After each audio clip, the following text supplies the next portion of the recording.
السلام علیکم، جیو لاوا T V میں خوش آمدید۔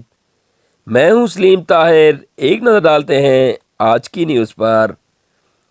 وزیر اعلیٰ پنجاب سردار عثمان بزدار کی زیر صدارت کابینہ کمیٹی کا خصوصی اجلاس۔ رمضان پیکج کے حوالے سے عوام کو ریلیف دینے کے اقدامات کا جائزہ لیا گیا۔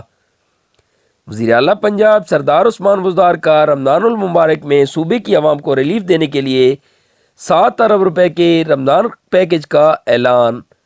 صوبہ بھر میں 313 بازار لگائے جائیں گے۔ آٹے کا 10 کلو کا تھیلا رمضان بازاروں میں مارکیٹ پرائس سے 120 روپے سستا ملے گا۔ رمضان بازاروں میں 10 کلو آٹے کا تھیلا 300 روپے میں دستیاب ہوگا۔ صرف سستے آٹے کی فراہمی پر پنجاب حکومت تقریباً 3 ارب 50 کروڑ روپے کی سبسڈی دے گی۔ رمضان بازاروں میں کرونا SOPs پر عمل درآمد یقینی بنایا جائے گا۔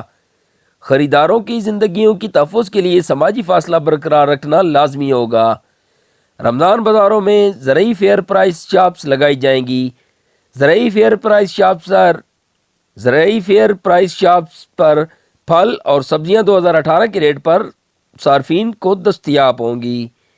دال، چنا، بیسن، کھجور اور دیگر اشیاء ضروریہ بھی رمضان بازاروں میں 2018 کے نرخوں پر ملیں گی۔ رمضان بازاروں میں چینی 60 روپے فی کلو دستیاب ہوگی۔ گھی، چکن، انڈے مارکیٹ سے 10 سے 15 روپے کم قیمت پر رمضان بازاروں میں ملیں گے۔ وزیر اعلیٰ پنجاب عثمان بزدار کی عوام کو زیادہ سے زیادہ ریلیف دینے کی ہدایات۔ عوام کو مستقل بنیادوں پر ریلیف دینے کے لیے سہولت بازاروں کا دائرہ کار وسیع کیا جائے گا۔ وزیر اعلیٰ پنجاب سردار عثمان بزدار کی سہولت بازار اتھارٹی کے قیام کی ہدایات۔ رمضان بازاروں کا آغاز 25 شعبان سے کیا جائے گا۔